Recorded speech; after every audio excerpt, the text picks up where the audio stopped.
Okay, so we just watched The Best Man Holiday. Yeah, fix my hair. What did you think? I think it was a good movie. It was very sad. It was like a Tyler Perry movie, comedy and a lot of sadness. Yeah, there was a lot of sadness. Like, I don't know how many times. You cried a lot. I didn't hear cry. you use I the didn't cry. napkin and whatnot. It's allergies. You don't have allergies. I know. But yeah, it was really good. So funny, so sad, some moments, and overall it was really good. I liked it. I guess it's worth the wait. I don't know. I don't think they should have waited so long to make it.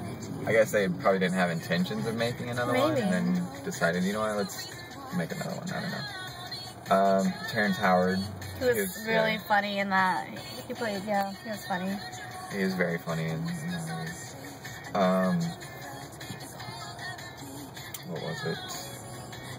I don't know that white guy's name in the very beginning.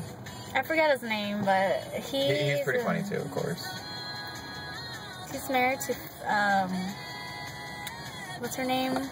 She's a country singer. Carrie Underwood? No. I was gonna say Miranda Lambert, but that's Blake Shelton. What the heck? Oh, wow. It's an older lady. Okay, anyways, to rate it, what would you rate it? I'm like a 4. Yeah, I was gonna say like a 4.3. Yeah, out of 5. So yeah, go and watch it. If you're interested in that. If you're into those kind of movies, what is that, like drama, comedy, romance, and stuff like that. Yeah. It's worth it, I guess. I'd say it's worth paying the price to go see it. Yeah. Okay, well, I think that's it. So we'll see you guys next time. Maybe.